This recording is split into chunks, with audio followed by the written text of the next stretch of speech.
Hello everyone, welcome back to my channel.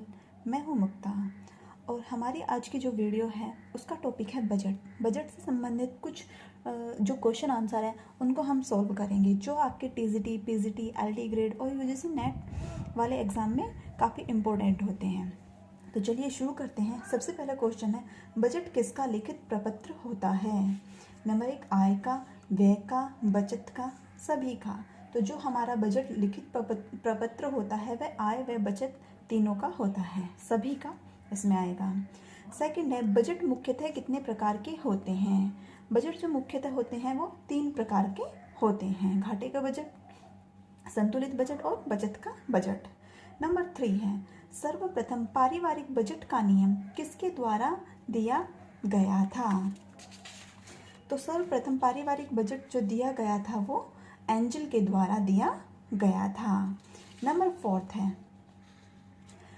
Ernest angel ने किस वर्ष पारिवारिक बजट का नियम दिया था? अर्नेस्ट एंजल ने 1857 में अपना पारिवारिक बजट का नियम दिया था। नंबर 5 है, एंजल के नियम के अनुसार वस्त्र, घर तथा ईंधन प्रकाश पर होने वाला व्यय किस प्रकार का होता है? कम होता है, अधिक होता है, स्थिर होता है या कोई नहीं? तो वो स्थिर होता है, ना वो घटता है ना ही वो बढ़ता है।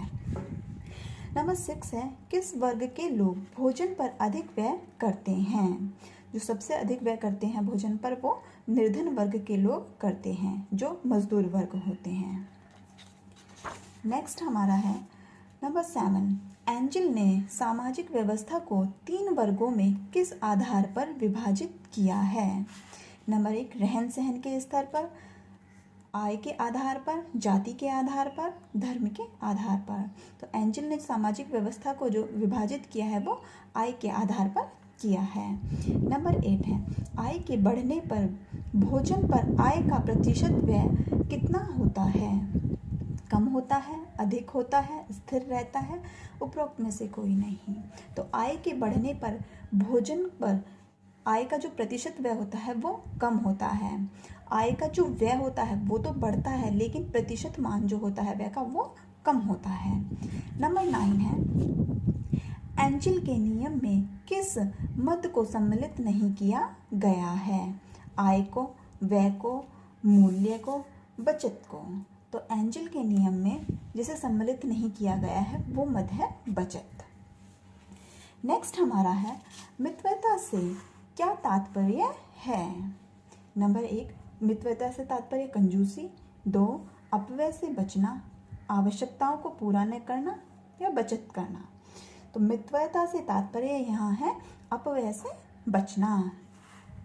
11 है हमारा, धनी वर्ग स्वास्थ्य, शिक्षा आदि पर आय का कितना प्रतिशत व्यय करता है? 15%, 10%, 20%, 40%। तो धनी वर्ग जो इन पर व्यय करता है वो 15% करता है।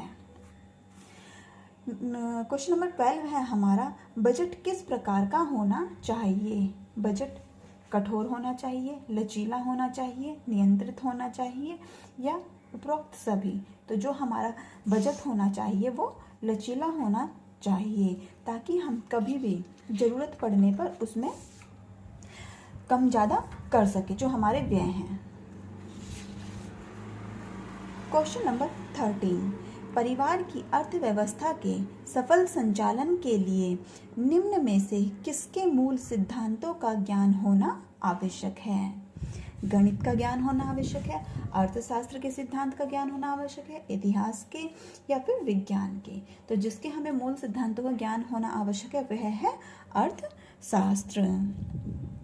नंबर 14, पारिवारिक बजट बनाने से क्या लाभ है? आय का सही ज्ञान होता है, अपव्यय से बचाव, परिवार के सदस्यों की संतुष्टि, उपरोक्त सभी। तो इसमें हमें सभी लाभ होते हैं। बजट के नंबर 15 है, बजट के प्रमुख कितने भाग होते हैं? 2, 3, 4, 5। तो बजट के जो प्रमुख भाग होते हैं वो 3 भाग होते हैं, प्रारंभिक भाग, मध्यम भाग और अंतिम भाग। नंबर 16 है, बजट के अंतिम भाग में रखा गया है। नंबर 1, मुख्य मद का ज्ञान। 2, परिवार की कुल आय। 3 कुल व प्रतिशत व्यय किए जाने वाले धन का अनुमान लगाना। तो इसके अंतिम भाग में जो मत रखी गई है, जो रखा गया है, वो है कुल व्यय का प्रतिशत मान। नंबर 17 है बजट भूत के व्यय, भविष्य के अनुमानित व्यय और वर्तमान समय की मदों पर निश्चित व्यय का लेखा जोखा है। यह परिभाषा किसके द्वारा दी गई है? मार्शल के द्वारा, क्रेग तथा रश के द्वारा, स्मिथ के द्वारा, ग्रास तथा कैंडल के द्वारा। तो ये जो परिभाषा दी गई है ये क्रेग तथा रश के द्वारा दी गई है। नंबर 18 है सर्वोत्तम बजट कौन सा होता है? संतुलित बजट, घाटे का बजट, बचत का बजट, इनमें से कोई नहीं। तो जो सर्वोत्तम बजट होता है वो बचत का बजट होता है। नेक्स्ट हमारा आता है नंबर 19, पारिवारिक बजट से सरकार को क्या लाभ होता है? 1, जनता की आर्थिक स्थिति का ज्ञान होता है सरकार को। 2, बचत योजना लागू करने में सहायक होती है।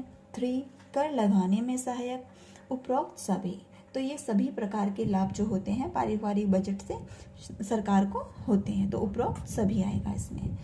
नंबर 20 है आकस्मिक आवश्यकताओं की पूर्ति के लिए क्या आवश्यक है? 1, पूर्व बजट का ज्ञान होना। नंबर 2, आय का अनुमान। 3, बचत का सिद्धांत। 4, आवश्यकताओं का वर्गीकरण। तो आकस्मिक आवश्यकताओं की पूर्ति के लिए हमें बचत के सिद्धांत का ज्ञान होना बहुत ही आवश्यक है। तो इस तरह से ये टोटल 20 क्वेश्चन थे जो बजट से रिलेटेड थे। नेक्स्ट वीडियो में हम आय व बचत से संबंधित जो मल्टीपल क्वेश्चन होंगे वो सॉल्व करेंगे।